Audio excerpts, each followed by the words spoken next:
Friends, मैं doctor Nalini Chandra legit come back show में आपका फिर से स्वागत करती हूँ। लास्ट टाइम हमने तलाक और उससे रिलेटेड कुछ सवालों के जवाब आपको दिए थे। आज भी कुछ प्रश्न हमारे जो मित्रों के आए हैं उनका जवाब देने के लिए हमारे साथ इस शो में शामिल है मिस नलिनी चंद्रा, जो कि दिल्ली हाई कोर्ट में एडवोकेट है। तो आइए हम सब मिलकर उनका स्वागत करते हैं।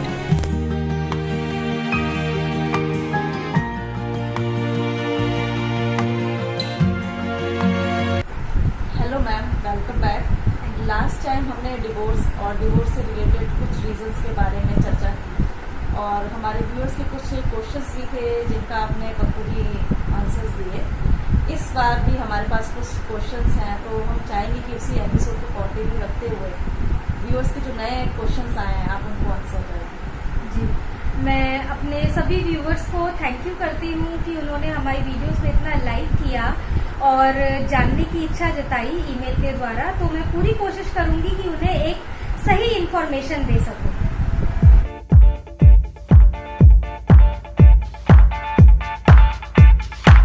So ma'am, first question we have from Delhi and Anup Soni लिखते हैं, यदि पार्टीज डिवोर्स नहीं लेना चाहती तो क्या जुडिशियल सेपरेशन डाल सकती हैं?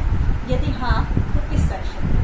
जी, जैसे कि मैंने लास्ट एपिसोड में भी जुडिशियल सेपरेशन के बारे में बताया था कि एक ऑल्टरनेट रिलीफ होता है सेक्शन 13A में, लेकिन पार्टीज अगर नहीं चाहती हैं डिवोर्स लेना और वो चाहती हैं कि सिर्फ जुडिशियली सेपरेट हो जाए, तो वो section 10 of Hindu marriage act 1955 में ही एक प्रोविजन बना हुआ है जिसमें वो डायरेक्ट अपनी पिटीशन को फाइल कर सकते हैं that the spouses don't want to live together and they want a judicial separation।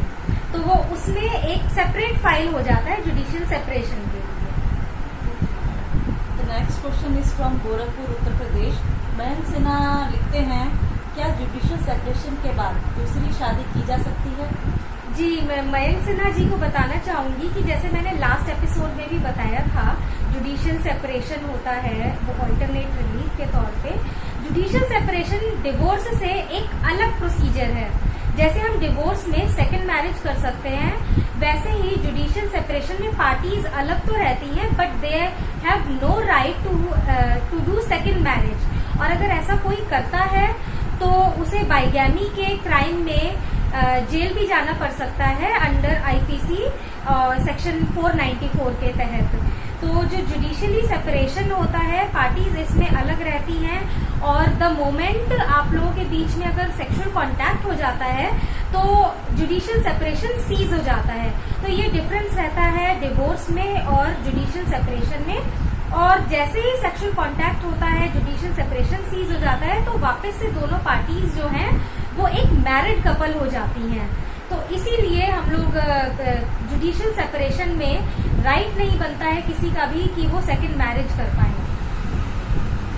Next question ma'am हमारा आया है प्रतापगढ़, उत्तर प्रदेश से। मीतू यादव लिखते हैं, is there any other alternate relief besides court?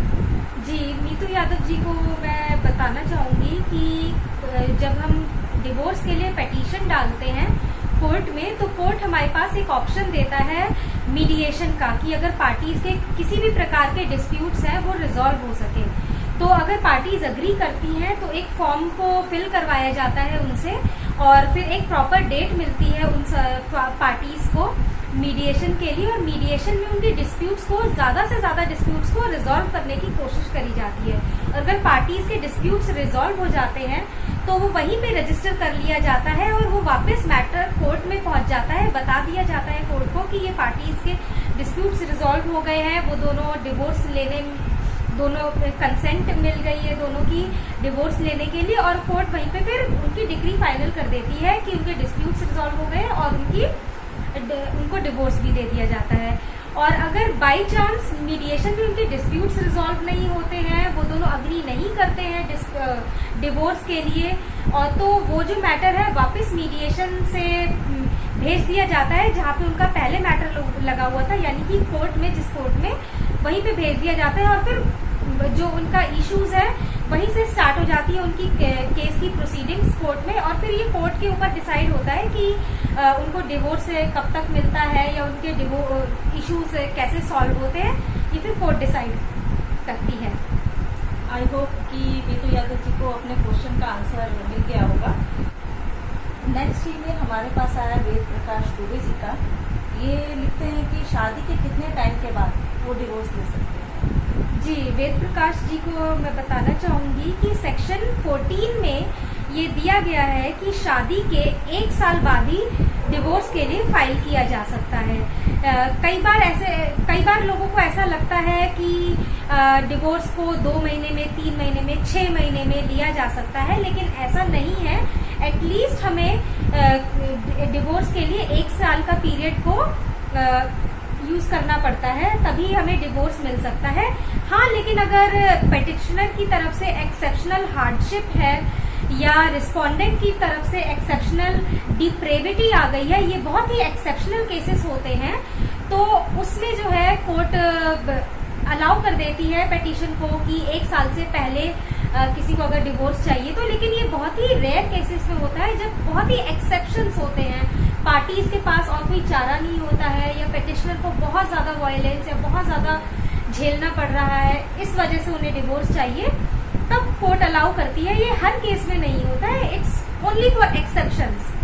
तो इसका मतलब है कि कभी भी डिवोर्स लेने के लिए पति पत्नी का 1 साल मिनिमम रहना जरूरी है। नहीं, 1 साल रहना जरूरी नहीं है। आप चाहे शादी के अगले दिन ही अलग हो जाओ, लेकिन आपकी शादी 1 साल पुरानी होनी चाहिए। नेक्स्ट क्वेश्चन हमारे पास आया है राशि पटेल जी का बनारस से। ये पूछती है तलाक के बाद दूसरी शादी कब तक कर सकते हैं। जी, तलाक के बाद दूसरी शादी हम section 15 of Hindu marriage act में ही डिफाइन करी हुई है कि जब आपकी मैरिज डिसॉल्व होती है बाय डिक्री ऑफ डिवोर्स, तो जब डिक्री के बाद आपके पास अपील का या तो राइट ना रहे या जो अपील का टाइम है वो एक्सपायर हो चुका हो दोनों पार्टीज की तरफ से, उसके बाद शादी हम सेकेंड मैरिज कर सकते हैं। नेक्स्ट ईमेल हमारे पास आया है रानी रस्तोगी जी का। ये ग्वालियर से लिखती हैं, इनका डिवोर्स केस भोपाल में चल रहा है और इन्हें हर तारीख में जाने में दिक्कत होती है, इनकी आर्थिक स्थिति भी ठीक नहीं है, तो ऐसे में ये क्या करें, कुछ उपाय बताएं। जी, रानी रस्तोगी जी को मैं बताना चाहूंगी कि अगर उनका केस भोपाल में चल रहा है और उनको जाने आने में दिक्कत हो रही है, तो वो हाई कोर्ट में एक एप्लीकेशन मूव कर सकती हैं कि उनका केस जो है उनके ही डिस्ट्रिक्ट में या उनके डिस्ट्रिक्ट के नियर बाय में वो शिफ्ट कर दे, नियर बाय कोर्ट में, जहाँ पे वो इजीली एक्सेसिबल हो और आप इजीली जा सके। और साथ ही साथ अगर वो इकोनॉमिकली वीक हैं तो वो सेक्शन 24 में मेंटेनेंस पेंडेंटेलाइट भी लगवा सकती हैं, ताकि वो रिस्पोंडेंट से उन्हें मेंटेनेंस मंथली मिल सके।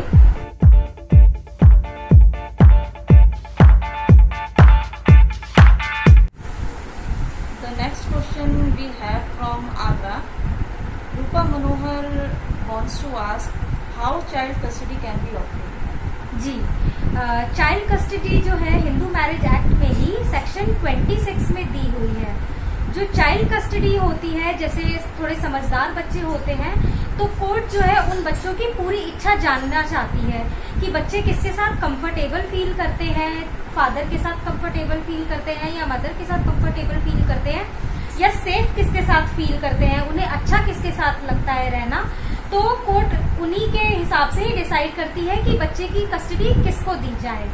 और जैसे कि कोई छोटा बच्चा है जिसे मदर केयर की जरूरत है, दूध पीने से लेकर 3-4 साल, 5 साल तक के बच्चे, 7 साल तक के बच्चे, इन सबको जो है ज्यादातर जो है मदर के पास ही कस्टडी रहती है। और स्पेशली कोर्ट ये भी देखती है कि अगर गर्ल चाइल्ड है तो उसकी भी कस्टडी कोर्ट कोशिश करती है कि वो मदर के पास जाए। और अगर कभी ऐसा लगता है कि क्या कहते हैं जिसके पास कस्टडी है वो अपनी ड्यूटीज ढंग से फुलफिल नहीं कर पा रहे हैं, बच्चे को ढंग से मेंटेन नहीं कर पा रहे हैं, उनकी फीस नहीं भर पा रहे हैं, फीड नहीं कर पा रहे हैं अच्छे से, तो कोर्ट वापस से एक इंटरिम ऑर्डर भी दे सकती है कि वो कस्टडी जो है फादर को दे दी जाए या फादर से मदर को दे दी जाए। तो कोर्ट के पास ये भी एक राइट रहता है। And we have a last question. This is from Ayodhya. Narayani Sasdev लिखती हैं कि मंथली मेंटेनेंस किस प्रकार से ली जा सकती है। जी, जैसे कि मैंने लास्ट एपिसोड में भी बताया था कि मेंटेनेंस दो प्रकार की होती है। एक तो मेंटेनेंस पेंडेंटलाइट जो कि सेक्शन 24 में है, और एक परमानेंट एलिमनी होती है या वो सेक्शन 25 में डिफाइन की गई है, जो कि डिवोर्स की डिक्री के बाद मिलती है। तो इसमें दोनों क्या कहते हैं मंथली होती हैं, और परमानेंट एलिमनी जो मैंने बताया था कि एक लमसम अमाउंट होता है। तो नारायणी जी जो है वो मंथली के मेंटेनेंस की बात कर रही हैं। तो मंथली मेंटेनेंस में जब कोर्ट ऑर्डर देती है तो रिस्पोंडेंट जो है उन्हें ये मेंटेनेंस कोर्ट में जाके एक ड्राफ्ट को सबमिट करना होता है, जो कि मंथली पेटिशनर जो है जाके रिसीव कर सकती हैं। वो जा सकती हैं या अपने किसी रिलेटिव को अथॉरिटी दे सकती हैं कि वो उनके बिहाफ पे कोर्ट में जाके रिसीव कर ले। उनके नाम का एक ड्राफ्ट आता रहता है मंथली, और यदि कभी कोई ड्राफ्ट मिस हो जाए या रिस्पोंडेंट किसी मंथ में देना मिस कर दे, तो उनके पास पूरा राइट रहेगा पेटिशनर के पास कि वो उनके खिलाफ दोबारा से एक एप्लीकेशन मूव कर सके कि इस बार उन्होंने पेमेंट देने में, मेंटेनेंस देने में देरी कर दी है, या 2 महीने से 3 महीने से उनकी कोई मेंटेनेंस नहीं आ रही है। तो ये पेटिशनर के पास हमेशा राइट रहता है।